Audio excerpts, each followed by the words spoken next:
Hey, Pixie here.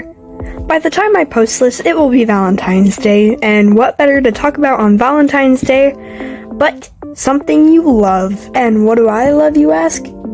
Cats. I love cats with all my heart, and I have two cats, and one of them is a grumpy old man, and his name is Simon. He's fluffy and orange. And the other is still pretty much kitten, less than a year old, and her name is Mochi, and she's a calico. But since I don't have that many stories of Simon, I'm just gonna talk about Mochi today. I got her in June of 2023, which is last year at the time I'm posting this, but still, for future reference, it's June of 2023 that I got her. And she was like barely a week old, like just a little baby. At the time I got her, I was crate training my dog, who is still currently a puppy still, so my mattress was on the ground and my dog's crate was right next to my mattress, and I had to lock the dogs out of my room because they were just so excited to see this little baby cat. And I remember putting her on my mattress, but she was so scared to be so high up, which it wasn't really actually that high up, but still, she was scared to be that high, so I put her on the ground instead, and she couldn't get onto the mattress. She was just so tiny and small. I was actually trying to decide between a few names for Mochi.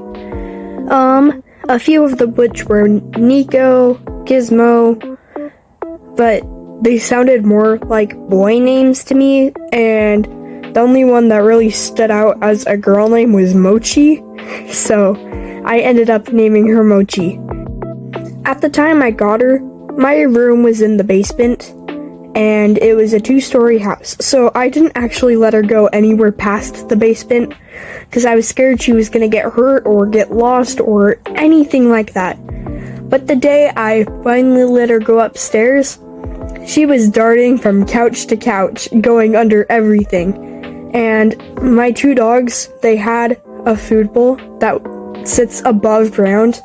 So it's not like a bowl that's placed on the ground, but it's more like a bowl that stands on a stand.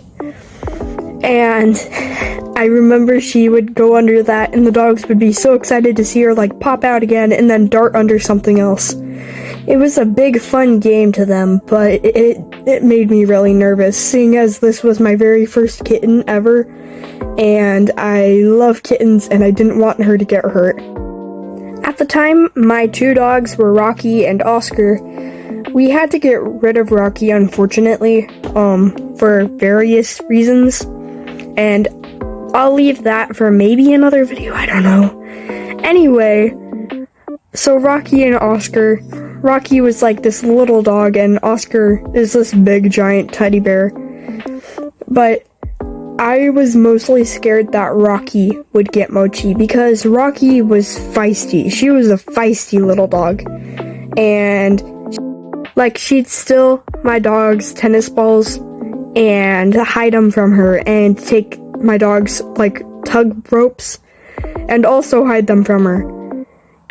And for some reason, she would get mad when we would try to take them away from her, so I think something that was going through my mind was Rocky was no longer the baby of the house, meaning that she might be very upset that this little cat came and stole all the attention from her.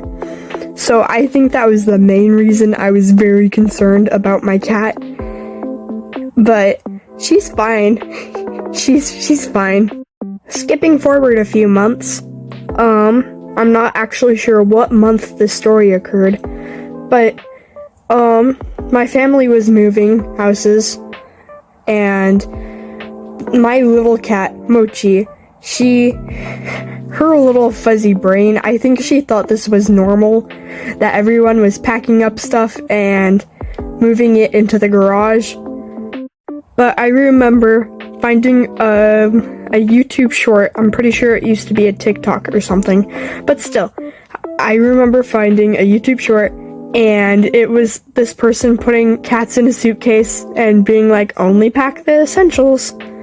I don't actually remember who did that, otherwise I'd credit them, but still. So I put Mochi in a box and I was like, only pack the essentials. And then I closed the flaps of the box. And it was one of those boxes that has like the little handles that you can put your hands through the box to carry it. And her little paws were like smacking everything. Like her paws were going in and out of that. And I remember wiggling my finger there. And I actually had a massive cut on my finger from her using her little claws to smack the heck out of my finger. Another story with my cat in the box is I put her in another box. This one was smaller and I could barely close the flaps because her little head was like protruding out of the flaps. Anyway, I closed the flaps and I was like making a little hand spider, if you've ever done that, and she was attacking it and I thought it was really funny. I would move my hand across the box and she would like smack it. I called her my little Jack in the Box because she was like a little Jack in the Box.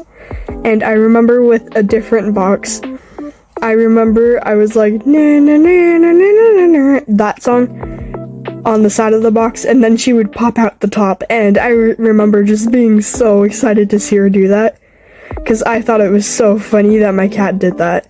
Skipping forward a few more months, and at this time my family had moved out of our house and we were now living in an apartment until we could get a new house.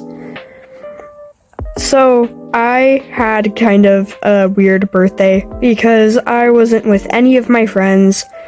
I was in a brand new place, in a place that I barely knew, but I had my cat.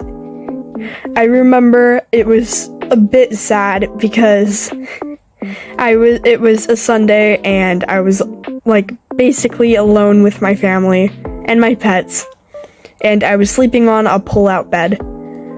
So it wasn't that good. But my cat was there. And you want to know what she did? She cuddled with me for the very first time, and it made me so happy that she laid next to me, and it brought happy tears to my eyes because I was like, whoa. Now I understand what those memes are about. Hey, my cat's on me, I can't come to work today. I'm stuck because my cat's on me. Another story from the apartment, my cat, she was obsessed with outside. Outside was everything to her, and I remember anytime we were bringing in things, we had to lock her in the bathroom, or else she'd dart outside and we wouldn't be able to find her.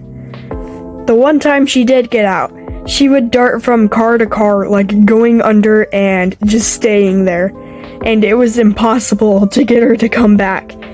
So, one time, my dad and I were just outside trying to get the cat. I think she saw it as some kind of game, because then she went behind the sheds, which were like right next to the apartments, and then we couldn't get her because she was like darting back and forth, and then she went back under the cars, and then like my dad and I didn't know she did that, so we were still looking behind the sheds. But then we finally found her, and then we brought her back inside, and she went and looked out the window. The outside was everything to her, and she was just crazy. The first time Mochi made biscuits on me, I was a bit confused. Because Simon is the cat, but he's not a cat at the same time for some reason. He does this thing where he's like a dog and will refuse to use the litter box and only goes to the bathroom outside. So when Mochi arrived, I was like, oh, she'll do the same thing as Simon. No. Nuh-uh. Mochi is cat. Cat does what cat wants when cat feels like it. So when she finally like came and cuddled with me in bed, she started making biscuits, and I was like, huh? I mean, I've seen this in videos, but like I didn't expect her to like do that, because I grew up with Simon. Simon is big, fluffy orange cat who is now grumpy old man. Mochi is a little playful cat who acts like a cat, while Simon acts like a dog. So when she did that, it was like, whoa, what is this? I love it. Do it more. 'Cause cat is what I love now. If you guys enjoyed listening to stories, please let me know in the comments, and I might make a Cats too, but this time actually animate it or something. For this video, I'm only doing the voiceover right now. I'm going to try to compile all the cat photos my family and I have, and videos and stuff, and have them playing in the background as I speak. So I don't know if I added little animated bits, but if you guys like this, please let me know, and I'll try to animate some of these stories, because I think that would be funny and cute. Big thanks goes to Odd Ones Out and Jaden Animations for the idea for this video, because those YouTubers are really the ones who got me into animating, so thank you so much. And if you see this video, thank you, you're my child.